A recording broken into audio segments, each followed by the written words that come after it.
আসসালামু আলাইকুম ওরহমতুল্লাহি ওবরাকাতুহু। গুগল এডসের নতুন আরও একটি ভিডিওতে আপনাদের সবাইকে ওয়েলকাম করছি। এই ভিডিওতে আমরা গুগল এডসের কোয়ালিটি স্কোর সম্পর্কে জানব। আমরা যারা গত পর্বগুলো ভালো করে দেখেছি, প্র্যাকটিস করেছি, এই পর্বটি আপনার জন্য বোঝা অনেক সহজ হবে। তো চলুন শুরু করা যাক। আমরা একটা শিট নিয়েছি আজকের ক্লাসের জন্য, যেখানে আমরা অনেকগুলো বিষয় নিয়ে এখানে লিপিবদ্ধ করব। এখানে একটা প্রাইমারিলি আপনারা একটা ছবি দেখতে পাচ্ছেন, গুগল এডসের কোয়ালিটি স্কোর। এটা আমাদেরকে প্রথমে বুঝতে হবে, তারপর এই জিনিসটা বুঝতে হবে। খুব ভালো করে আজকের পর্বটা বুঝবেন, কারণ আপনি যখন ক্লায়েন্টের কাজ করবেন এই বিষয়গুলাই আপনাকে করতে হবে। ধরেন আমি যদি লিখে সার্চ করি ওয়াশিং মেশিন, এটা লিখে সার্চ করলাম, তো বাটারফ্লাই সিঙ্গার, ধরেন এইখান থেকে আমি সার্চ করলাম ইন ইউএসএ। তো এখন একটু দেখেন ওয়াশিং মেশিন এটা লিখে সার্চ করার পর এখানে স্পন্সর্ড আসছে। তো এখানে একটা, দুইটা, তিনটা, চারটা আমার সামনে এই মুহূর্তে আমার লোকেশন থেকে চারটা কোম্পানি আমার সামনে আসছে, যারা এই ওয়াশিং মেশিন নিয়ে হচ্ছে আপনার কি করেছে, একটা অ্যাড দিয়েছে। ওকে, সো একটু দেখেন এই যে অ্যাড দিল mobileappliance.net, তারা কেন নিচেরগুলো থেকে সবার উপরে আছে? এই যে বিষয়টা আছে, ধরেন ওয়াশিং মেশিন হচ্ছে আমার কিওয়ার্ড, ওয়াশিং মেশিন এই কিওয়ার্ডে mobileappliance.net তারা কেন সবার উপরে, ওরা কেন নয়? আপনি যখন কোনো একটা ক্লায়েন্টের গুগল অ্যাড করে দিবেন, আপনার ক্লায়েন্ট অবশ্যই চাইবে যে তারা যেন সবার উপরে থাকে।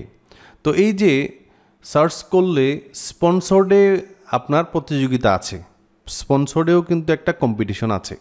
সো এইটা কিসের উপর ডিপেন্ড করে?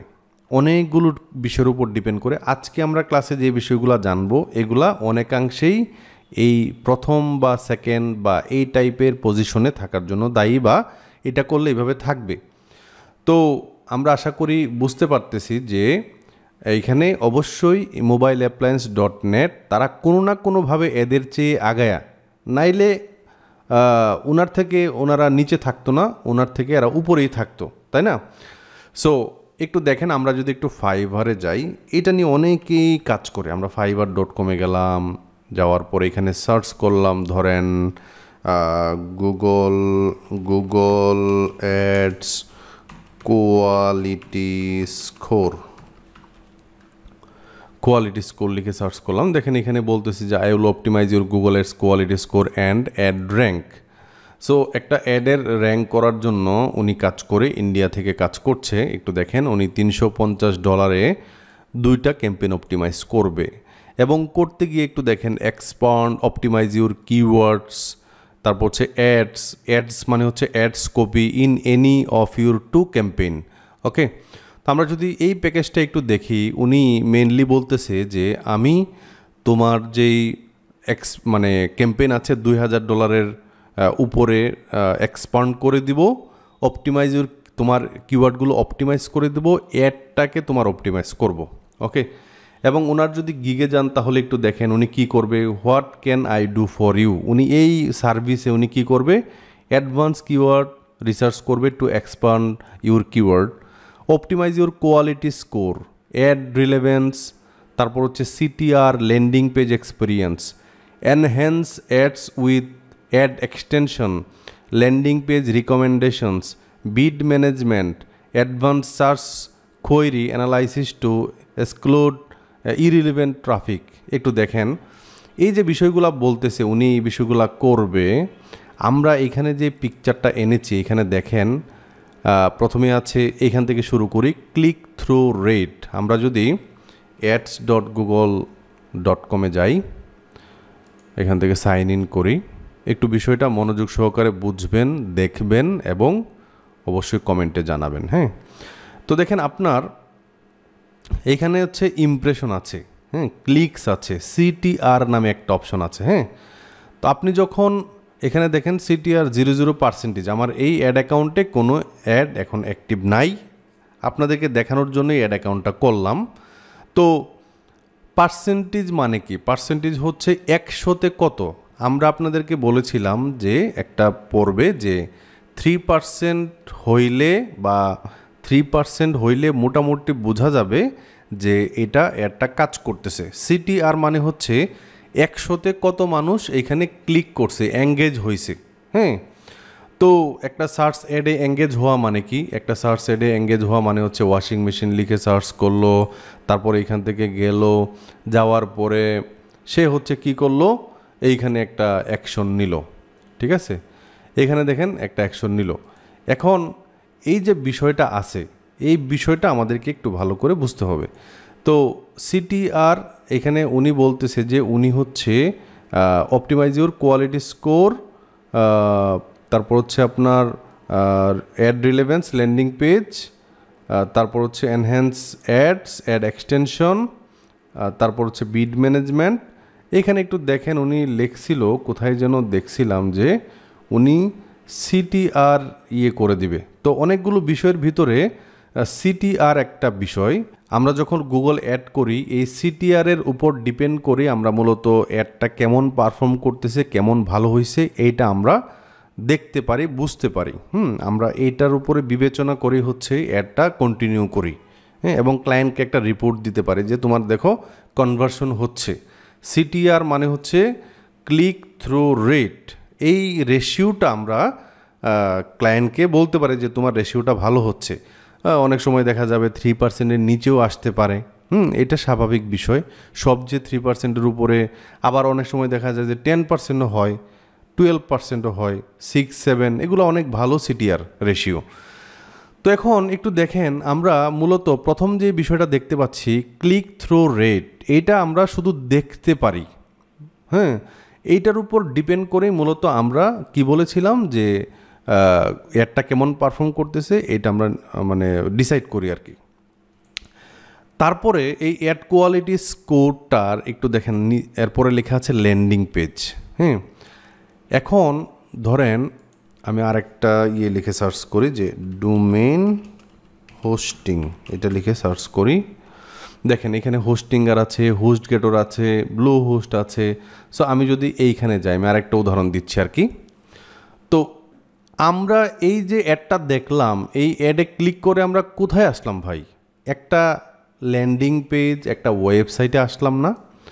সো এই ওয়েবসাইটটা কেমন অপটিমাইজ করা, দেখতে কেমন, এটার ইন্টারনাল ব্যাপার স্যাপার কেমন? আপনি তো ক্লায়েন্টের জন্য ওয়েবসাইটের কাজ করবেন না, কিন্তু ক্লায়েন্ট যে আপনাকে দিয়ে অ্যাড করাবে, আপনি তো ক্লায়েন্টের কাছ থেকে একটা ডেস্টিনেশন নেবেন, তাই না? ডেস্টিনেশন মানে সে কোন লিঙ্কের জন্য, কোন ওয়েবসাইটের কোন পেজের জন্য, বা মানে পুরো ওয়েবসাইটের জন্যই হইতে পারে, মানে মেইন ডোমেনের জন্য হইতে পারে। তো কোন ল্যান্ডিং পেজে, এই যে ডেস্টিনেশন, সেটাকে আমরা ল্যান্ডিং পেজ বলতেছি। ক্লায়েন্ট ওয়েবসাইটের কোন পেজে বা কোন ওয়েবসাইটে সে মানে যারা এখানে সার্চ করবে, যারা এখানে আসবে তাদেরকে পাঠাবে, এই জিনিসটাই হচ্ছে এখানে বলা হচ্ছে যে ল্যান্ডিং পেজটা কেমন। সো হোস্টিঙ্গারের ল্যান্ডিং পেজ, হ্যাঁ, এটার যে স্পিডটা আছে, ল্যান্ডিং পেজের যে স্পিড অপটিমাইজেশনটা আছে, এইটা হচ্ছে ক্লায়েন্টকে দিয়ে করাইতে হবে। সো আমরা যদি এখানে একটু সার্চ করি যে স্পিড অপটিমাইজেশন আর ওয়েবসাইট স্পিড টেস্ট, এটা লিখে সার্চ করলাম। সার্চ করার পর দেখেন page speed dot web dot Dave, এখানে গেলাম। তারপরে হচ্ছে ধরেন এইখানে আমরা পেস্ট করলাম, কোনটা এটা, এই hostinger.com, এইটাকে কপি করলাম, কপি করে এইখানে দিলাম। দেওয়ার পরে আপনি ক্লায়েন্টকে বলতে পারবেন যে দেখেন আমি আপনার ওয়েবসাইটের স্পিডটা টেস্ট করেছি, মোবাইলের জন্য এরকম, ডেস্কটপের জন্য এরকম। ঠিক আছে, এখন একটু দেখেন এই যে ডেস্কটপে ক্লিক করলাম, এটার একটা ইনফরমেশন আপনাকে দিবে যে আসলে তারা ডায়াগনোস করতেছে কোনো ইস্যু আছে কিনা। আপনি তো ল্যান্ডিং পেজের কাজ করবেন না, কিন্তু ক্লায়েন্ট আপনাকে যেই ওয়েবসাইটটা দিবে, এই ওয়েবসাইটটা কেমন পারফর্ম করতেছে, দেখতে কেমন, কোনো অর্গানাইজ আছে কিনা। ধরেন আপনি এই যে লেখাগুলো আছে, এই লেখাগুলো মানে এবড়ো থেবড়ো করা, মানে কোনো নাই, দেখতে সুন্দর না, এরকম যদি হয়, তাহলে আসলেই এতগুলা বিষয়ের ভিতরে এই যে স্পন্সর লেখা আছে, তো এদের ভিতরে অবশ্যই হোস্টিঙ্গারের যেই কোয়ালিটিটা আছে, সব বিষয় মিলিয়ে এই বিষয়টা তারা উত্তীর্ণ হয়েছে, বিদায় হচ্ছে আপনার সে প্রথম অবস্থায় আছে। এখন একটু দেখেন, এখানে দেখেন তাদের পারফরমেন্স 65, মোবাইলে দেখেন 29, বাট বাকি যে স্কোরগুলো আছে অ্যাক্সেসিবিলিটি, এসইও, বেস্ট প্র্যাকটিসেস, এই যে বিষয়গুলো আছে এগুলো ঠিক আছে। এবং লোড টাইমটা একটু দেখতে হবে, হ্যাঁ, কেমন সময়ে তারা লোড করে, স্পিড ইন্ডেক্স একটু দেখেন, যে বিষয়গুলো একটু দেখতে হবে, ক্লায়েন্টকে একটু বলতে হবে। তো আপনি হচ্ছে একটা অ্যাড দিলেন, সে এখানে ক্লিক করার পর, হ্যাঁ, সেখানে ক্লিক করার পর সে ধরেন আধা মিনিট, 1 মিনিট, হ্যাঁ, এরারের বেশি সময় হইতে পারে, এত সময় বা 15-20 সেকেন্ড পর এটা ওপেন হচ্ছে না, 30 সেকেন্ড পরে ওপেন হচ্ছে না। তো এই বিষয়টা একটু ক্লায়েন্টকে একটু দৃষ্টিগোচর করতে হবে, দেখতে যাতে সুন্দর হয়, কাঠামো, ওয়েবসাইটের কাঠামোটা সুন্দর হয়, সবগুলা পেজ, যে এখানে দেখেন সুন্দর করে পেজগুলো এখানে দেয়া আছে, লেখাগুলা আছে, মোবাইল ফ্রেন্ডলি কিনা, হ্যাঁ, মোবাইল ফ্রেন্ডলি কিনা এটা বোঝার জন্য ধরেন এটাকে আমি হচ্ছে করি, হ্যাঁ, মোবাইলের সাইজের করি, দেখেন মোবাইল ফ্রেন্ডলি কিনা, এই যে লেখাগুলা ভেঙে যায় কিনা এগুলো একটু দেখতে হবে। হ্যাঁ, মোবাইল ফ্রেন্ডলি না হইলে এই লেখাগুলা এই স্ক্রিন থেকে বের হয়ে যায়, তো ঠিক আছে। সো এই জিনিসগুলো একটু দেখতে হবে, ল্যান্ডিং পেজটা কেমন। তারপরে বলতেছে যে হিস্টোরিক পারফরমেন্স আছে, এখান থেকে আসি কিওয়ার্ড রিলেভেন্সি। আমরা একটা অ্যাডে কি করি, আপনাদের অবশ্যই মনে আছে অ্যাড গ্রুপের কথা, হ্যাঁ, একটা অ্যাডে আমরা 3 অ্যাড গ্রুপ করি, 3 অ্যাড গ্রুপ। প্রত্যেকটা অ্যাড গ্রুপের ভিতরে আমরা 3 অ্যাড কপি করি।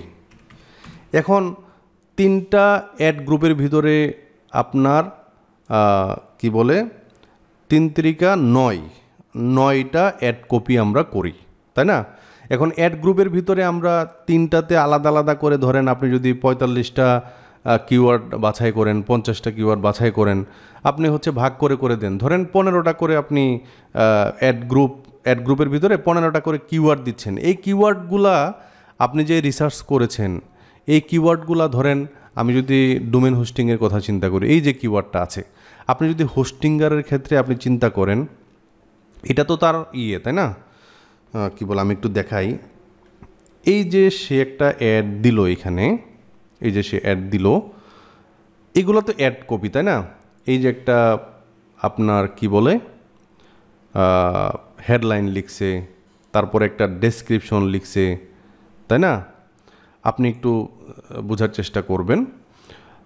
তো অ্যাড গ্রুপে আমরা কি করি, এটা হচ্ছে অ্যাড কপি। অ্যাড গ্রুপে আমরা যে কিওয়ার্ডগুলো দেই, এই যে ডোমেন হোস্টিং সে করছে, এটা লিখে সার্চ করছে, তো একটু দেখেন আপনি এইখানে তার ডোমেন, হ্যাঁ, এইখানে তার ডোমেন হোস্টিং, এই যে দেখেন ডোমেনটা কিন্তু আছে, হ্যাঁ, ডোমেনে যে হোস্টিং কিন্তু এখানে আছে, ডোমেন হোস্টিংটা আছে। তারপরে এইখানেও দেখেন ডোমেন আছে, হ্যাঁ, এখানে দেখেন ডোমেন আছে, ঠিক আছে। তাহলে সে কিওয়ার্ডগুলো ভালো করে প্লেস করতে পেরেছে। তার এই যে আমি এরপরেরটাতে দেখাই, এখানে দেখেন ডোমেন আছে, এখানে দেখেন হোস্টিং আছে, ওয়েব হোস্টিং আছে। সো ডোমেন হোস্টিং লিখে সার্চ করলে এখানে আরও অনেক কিছু থাকতে পারে, IT night hosting, best domain hosting বাংলাদেশের জন্য এটা, ঠিক আছে, domain hosting Bangladesh, domain hosting price. কিন্তু আপনি যদি ডোমেন হোস্টিং প্রাইসের কথা চিন্তা করেন, তাহলেও কিন্তু এইখানে তার মেইন কিওয়ার্ডটা কিন্তু ডোমেন হোস্টিংয়েই। আপনি একটু দেখেন এখানে অনেকগুলো কিওয়ার্ড আছে, কিন্তু সবগুলোর সাথে কিন্তু তার ডোমেন হোস্টিংটা তার মেইন কিওয়ার্ড, হ্যাঁ, মেইন কিওয়ার্ড। আপনি যদি বাংলাদেশের লোকেশন থেকে সার্চ করেন, তাহলে আপনাকে বাংলাদেশে যে কিওয়ার্ড ডোমেন হোস্টিং কোম্পানিগুলো আছে এইগুলো আপনাকে দেখাবে, দেখেন সবগুলা কিন্তু ডোমেন হোস্টিংটা আছে। তো আপনি যে কিওয়ার্ডগুলো দিবেন 45টা কিওয়ার্ডে, এইটাতে আপনার কিওয়ার্ড যেটা আপনি বাছাই করবেন, এই কিওয়ার্ডটা আসলেই রিলেভেন্স হইল কি না, হ্যাঁ, এই জিনিসটা হচ্ছে আপনাকে এনশিওর করতে হবে। এখানে তারা এই কারণে বলেছে যে আপনার কিওয়ার্ড রিলেভেন্সি, এবং এটা হচ্ছে অ্যাড কপিতে দিতে হয়, হ্যাঁ, অ্যাড গ্রুপে দিতে হয়, ঠিক আছে। অ্যাড কপিতে আপনার 9টাতে আপনি হচ্ছে প্রত্যেকটাতে 15টা করে হচ্ছে আপনার কি দিতে পারতেছেন, হেডলাইন দিতে পারতেছেন, 9 × 15। সো দেখেন আপনি 135টা হেডলাইন দিতে পারতেছেন। এই হেডলাইনগুলোতে আপনার কিওয়ার্ডগুলো থাকতে হবে, এবং এই কারণে উনি কিন্তু বলেছে যে I will expand and optimize your keyword. So আপনি আপনার যে কিওয়ার্ডটা আছে এটা একটা ইয়েতে কতবার দিতে পারতেছেন, কত জায়গায় আপনি অপটিমাইজ করতে পারতেছেন, ঠিক আছে। এবং আমরা কিওয়ার্ডগুলো কীভাবে নেই, এটার ভলিউম কেমন, এটার কেমন সিটিআর কেমন আছে, এই বিষয়গুলো হচ্ছে আমরা নেই বিবেচনা করি যখন কিওয়ার্ড রিসার্চ করি, ঠিক আছে। এটা হচ্ছে অ্যাড গ্রুপের ব্যাপার। তারপর একটু দেখেন অ্যাড রিলেভেন্সি, মানে অ্যাড কপিতে ওই যে বললাম যে আপনার 135টা হচ্ছে আপনার হেডলাইন, প্রত্যেকটা অ্যাড কপিতে 4টা করে ডেসক্রিপশন দিতে পারতেছেন, তাহলে 36টা ডেসক্রিপশন আপনি দিতে পারতেছেন, ঠিক আছে। এই ডেসক্রিপশনের মধ্যেও কিন্তু আপনি কি করতে পারতেছেন, কিওয়ার্ডগুলো দিতে পারতেছেন, ঠিক আছে। এখন একটু দেখেন কিওয়ার্ড কেমনে দিতে পারতেছেন। তো আপনি হচ্ছে domain hosting, buy domain hosting price, domain hosting Bangladesh. তো ডোমেন হোস্টিং বাংলাদেশ যখন আপনি দিচ্ছেন তখন তো আপনার এই যে কিওয়ার্ডটা আছে এটা কিন্তু চলে আসতেছে। Domain hosting price in Bangladesh, ধরেন বাংলাদেশের জন্য আপনি দেন domain hosting provider in Bangladesh, domain hosting price in BD. এইভাবে যে যে কিওয়ার্ডগুলো আছে আপনি কিন্তু কি করতে পারতেছেন, আপনার অ্যাড কপিতে খুব ভালো করে কি করতে পারতেছেন, আপনার এই অ্যাড রিলেভেন্সি এইটাতে আপনি হচ্ছে কিওয়ার্ড দিতে পারতেছেন। তারপর হচ্ছে ভেরিয়াস রিলেভেন্স ফ্যাক্টর। আচ্ছা আমি আপনাকে বলি, এখানে যে ল্যান্ডিং পেজ আছে না, এই যে ল্যান্ডিং পেজে আমাদেরকে পাঠাইলো, এই ল্যান্ডিং পেজেও আপনার কি থাকবে, ওই যে কিওয়ার্ডগুলো থাকতে হবে, ঠিক আছে। এই যে দেখেন এইখানে কিওয়ার্ড আছে, ডোমেন আছে কিওয়ার্ড, হ্যাঁ, মোস্ট পপুলার ডোমেন, হ্যাঁ, দেখেন এইগুলাতে কিন্তু কিওয়ার্ড আছে। সো আপনি যে হ্যাঁ আপনি এটা করবেন না, আপনি হচ্ছে ক্লায়েন্টকে বলবেন যে আপনার যেই কি বলে ল্যান্ডিং পেজটা দিয়েছেন ওইটাতেও ভালো করে এসইও অপটিমাইজ করেন, আপনি কিওয়ার্ডগুলো প্লেস করেন, ঠিক আছে। সো আপনার এই যে ভেরিয়াস রিলেভেন্সি ফ্যাক্টর, এইখানে কিন্তু ওই যে ল্যান্ডিং পেজটাও কিন্তু চলে আসে, ঠিক আছে। ওইটার স্পিডটা চলে আসে, এখানে কেমন আপনার এটা কেমন অপটিমাইজড, এসইও অপটিমাইজড কিনা, হ্যাঁ। আপনি হচ্ছে একজন এসইও এক্সপার্ট যদি হন তাহলে ক্লায়েন্টকে আপনি বলতে পারবেন যে আমি তোমারটা এসইও করে দিব, ঠিক আছে। এগুলার কেমন প্রাইসিং এটা যখন আমরা মার্কেটে কাজ করব তখন আমরা এমনিতে বুঝবো, কোনো সমস্যা নাই। তাহলে আমরা ল্যান্ডিং পেজে কিওয়ার্ড দিচ্ছি, আমরা হেডলাইন, ডেসক্রিপশন, হ্যাঁ, অ্যাড এক্সটেনশন আমরা দেই না। এখানে একটু দেখেন, এখানে একটু দেখেন উনি কিন্তু অ্যাড এক্সটেনশন দিয়েছে আপ টু 70% যে ডিল, এটা কিন্তু অ্যাড এক্সটেনশন, তাই না। Up to 70% of web hosting, তার মানে কি এখানেও কিন্তু উনি কিওয়ার্ডটা দিয়েছে ওয়েব হোস্টিং, এখানে কিন্তু হোস্টিংটা আছে, এই যে হোস্টিং, তাই না, এটা লিখে আমি সার্চ করেছিলাম। তার মানে আপনার এক্সটেনশনগুলোতেও আপনি যতগুলো এক্সটেনশন দিবেন এইগুলাতেও আপনি হচ্ছে কিওয়ার্ড কী করতে পারবেন, প্লেস করতে পারবেন। তাহলে এই যে বিষয়টা আছে, আর কি কি এখানে আছে, হিস্টোরিক্যাল পারফরমেন্স। আপনি যেই অ্যাড অ্যাকাউন্টের মাধ্যমে গুগলটাতে অ্যাড দিচ্ছেন, এইখানে আপনি গুগলে আপনার আগে কোনো পেমেন্ট, কোনো ঝামেলা আছে কি না, বাকি আছে কি না, হ্যাঁ, কোনো পেমেন্ট ডিউ আছে কি না, এই আপনার এই অ্যাড অ্যাকাউন্টের বয়স কেমন, তাই না, এই যে বিষয়গুলো আছে এই বিষয়গুলোর উপর ডিপেন্ড করেও কিন্তু আপনার অ্যাডটা র্যাঙ্কে যাবে কি না এগুলা ডিপেন্ড করে। অনেক সময় দেখা যায় যে আপনার অ্যাডের কিছু ডিউ পেমেন্ট আছে, যুক্তিসঙ্গত কারণেই গুগল অ্যাড অ্যাকাউন্টে এই প্রবলেমগুলো থাকার কারণে আপনার অ্যাডটা র্যাঙ্কে যাচ্ছে না, হ্যাঁ, আপনাকে পাবলিশই করতে দিচ্ছে না, তাই না। সো এই কারণে আপনি যে অ্যাড অ্যাকাউন্ট থেকে এই ইয়েটা করছেন, আপনার যে পেমেন্ট মেথডটা আছে, পেমেন্ট মেথডে কোনো ঝামেলা আছে কি না, এটা অটোমেটিক পেমেন্ট করা যায় কি না, বা অটোমেটিক না হইলেও ম্যানুয়ালি যে পেমেন্টটা করছেন আপনার যেই কি বলে ট্রানজ্যাকশনটা আছে এটা ইজিলি করা যায় কি না, নাকি কোনো প্রবলেম হয়, বারবার হচ্ছে আপনার অ্যাডটা হচ্ছে ব্লক করে দেয়, হ্যাঁ, অটোমেটিক্যালি আপনার টাকাটা সে নিতে পারে না, আপনি যে টাকাটা এখানে দিচ্ছেন সে অটোমেটিক নিতে পারছে না, বারবার হচ্ছে পজ হয়ে যাচ্ছে। এই যে বিষয়টা আছে এই বিষয়টা হচ্ছে আপনার অ্যাড অ্যাকাউন্টের জন্য। সো অ্যাড অ্যাকাউন্টে কোনো ঝামেলা না থাকলে খুব সহজেই কিন্তু কি করা যায়, এই কাজগুলো কন্টিনিউ করা যায়। সো কন্টিনিউ করার জন্য অ্যাড অ্যাকাউন্টটাকে ফ্রেশ রাখতে হবে। অ্যাড অ্যাকাউন্টের বিলিং ইনফরমেশনটা, হ্যাঁ, বিলিং ইনফরমেশন এবং আপনি যে অ্যাডগুলো বানাচ্ছেন, ক্যাম্পেইনগুলো বানাচ্ছেন, এগুলাতে কোনো ঝামেলা না হইলে এবং আস্তে আস্তে ধীরে ধীরে যখন আপনি অনেকগুলো অ্যাড করবেন, সাকসেসফুল হবেন, এই অ্যাড অ্যাকাউন্টের মাধ্যমে যখন আপনি কাজ করতে থাকবেন তখন দেখবেন যে আপনার কি হচ্ছে, অ্যাডগুলা খুব দ্রুত র্যাঙ্কে যাচ্ছে, র্যাঙ্ক হচ্ছে। ঠিক আছে, তাহলে আশা করি আমরা বুঝতে পারতেছি যে একটা অ্যাডের কোয়ালিটি স্কোর এগুলা কিসের উপর ডিপেন্ড করে। কোয়ালিটি স্কোরটা আমি আপনাকে আরেকটা বিষয় আছে, আমরা যে কিওয়ার্ডটা রিসার্চ করি না, ধরেন একটা ব্যক্তির ডেইলি বাজেট $10, আমরা হচ্ছে কিওয়ার্ড রিসার্চ টুলে যাই, এখান থেকে টুলস, প্ল্যানিং, কিওয়ার্ড প্ল্যানারে যাই। তো আপনি হচ্ছে একটা কিওয়ার্ড নিচ্ছেন একটা ব্যক্তির, ধরেন ডোমেইন হোস্টিং, এটা লিখে আমি সার্চ করলাম, গেট রেজাল্টে ক্লিক করলাম। এখানে একটু দেখেন আপনি যে এখান থেকে এই যে ডোমেইন হোস্টিংয়ের ইয়েটা আছে, দেখেন টপ পেজ বিড, আমরা বিডের কথা বলছিলাম, লো রেঞ্জ, তার যদি কি বলে এটাকে প্রতিদিন $10 তার হয়, অ্যাডের বাজেট হয়। এখন আপনার এই ল বিডটাই দেখতে পাচ্ছেন, আপনার ধরেন কোনো সময় দেখলেন $5, $6, তাহলে এই কিওয়ার্ডটা নেওয়ার দরকার নাই। ঠিক আছে, তো ল বিড এখানে দেখেন, ল বিডটা হচ্ছে 0.11, তারপর হচ্ছে হাই বিডটা হচ্ছে আপনার দেখেন 0.52, তাহলে এটা নিতে পারবো। $1, $2, $10 বাজেট হলে $1, $2 হলেও আমরা নিতে পারবো। এগুলো যখন আমরা আস্তে আস্তে সামনের দিকে আরও যাবো, এগুলো ক্লিয়ার হবে। তো বিষয়টা হচ্ছে এটা যে এই বিডের অ্যামাউন্টটা দেখেও নিতে হবে আপনাকে। ঠিক আছে, তো এই বিষয়গুলো হচ্ছে আমরা যখন কোয়ালিটি স্কোর আমরা করব, মেজারমেন্ট করব, আমরা মূলত বোঝার চেষ্টা করি ক্লিক থ্রো রেটটা কেমন হচ্ছে। হ্যাঁ, এটার উপর ডিপেন্ড করে আমরা ক্লায়েন্টকে কি করি, কাজটা কন্টিনিউ করার জন্য বলি বা ক্লায়েন্ট আমাদেরকে বলে।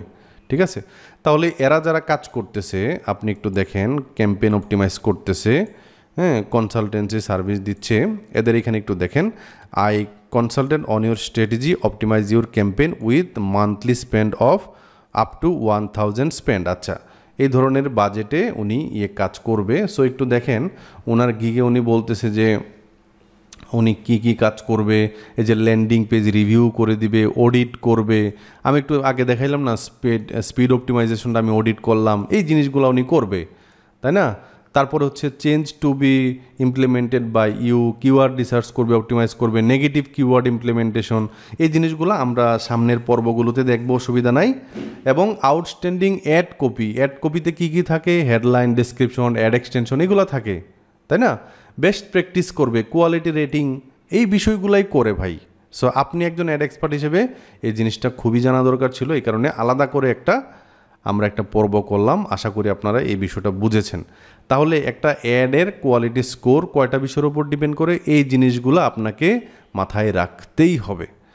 আজকের ভিডিওটি এ পর্যন্তই। সবাই ভালো থাকবেন, কমেন্টে জানাবেন আপনার মতামত যে এই পর্বটি মোটামুটি বুঝছেন, 50% বুঝলেও হবে, তবে এটা একদমই কঠিন বিষয় না, এটা 100% বোঝারই কথা। আসসালামু আলাইকুম ওয়া রাহমাতুল্লাহি ওয়া বারাকাতুহু।